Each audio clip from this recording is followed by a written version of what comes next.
শুভ সকাল বন্ধুরা, কেমন আছো তোমরা সবাই? আশা করি তোমরা সবাই ভালো আছো, আর আমি অনেক অনেক অনেক ভালো আছি। আমি সুপ্রিয়া লাইফস্টাইল চ্যানেলে তোমাদের সবাইকে স্বাগতম জানিয়ে আজকের একটি ব্লগ শুরু করলাম।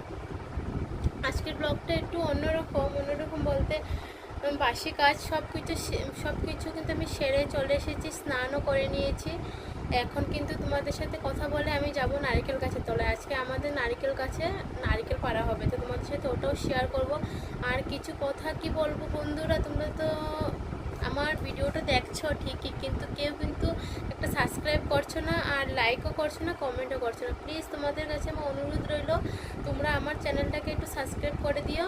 যে ভিডিওটা দেখছো আর কমেন্ট করে কিন্তু আমাকে বলো আমার ভিডিওগুলো কেমন হয়, দেখতে কেমন হয়, ভালো লাগে না খারাপ লাগে। তোমরা যদি আমাকে এসব না বলো, তাহলে আমি কি করে বুঝবো ভিডিও কেমন হচ্ছে, না ভালো হচ্ছে না খারাপ হচ্ছে।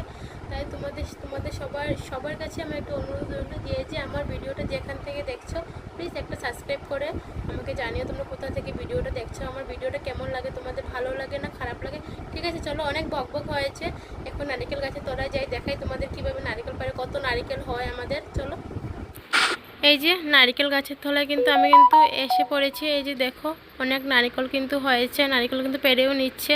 তো চলো বন্ধুরা, তোমাদের সাথে কিছু কথা কি আগে তো বলেইছি আমি তোমাদেরকে, যে প্লিজ তোমরা যে ভিডিওটা কিন্তু আমার দেখছো সাবস্ক্রাইব করো। বারবার বলছি আমি, সাবস্ক্রাইব করো আর কমেন্ট করে কিন্তু আমাকে বলো আমার ভিডিওগুলো দেখতে কেমন হয়। এই যে আমি আর মা কিন্তু নারকেলগুলো কিন্তু সব কিছু কুড়িয়ে নিয়ে কিন্তু ব্যাগের ভিতরে ঢুকিয়ে দিয়েছি। এখন সবকটা ঘরে নিয়ে আসবো, আর যে পেরেছে জানো তো ওদেরকেও তো দিতে হবে, তাই ওদেরকেও কয়েকটা করে দেওয়া হয়েছে। ওরা তো আর পয়সা নেবে না, তাই ওরা বললো যে নারকেল দিয়ে দাও, আমাদেরকে পয়সা দিতে হবে না, তাই ওদেরকে মানে নারকেল দেওয়া হয়ে গিয়েছে। এই যে মা আর আমি মিলে সব নারকেল কিন্তু ঘরে নিয়ে এসেছি। ঘরে নিয়ে আসার পর এখন কিন্তু রান্না বসাবো।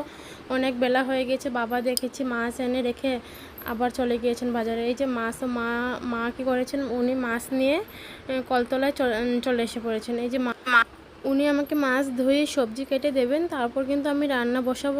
কেন যেন বাবার সোনাকে নিয়ে কিন্তু আমি সবজিও কাটতে পারি না আর কোনো কাজও করতে পারি না। এই যে মাছ উনি ধরছেন বিড়ালটার জন্য, আমি দাঁড়িয়ে রয়েছি লাঠি নিয়ে, যে ও কখন মার হাত থেকে মাছ নিয়ে চলে যাবে, তাই আমি দাঁড়িয়ে রয়েছি। তোমাদের সাথে কথা বলতে বলতে কিন্তু আমার রান্না প্রায় হয়ে গিয়েছে। এই যে টক করেছি, ঝিঙে দিয়ে মাছ দিয়ে করেছি, কোয়াশ দিয়ে মাছের মাথা দিয়ে করেছি।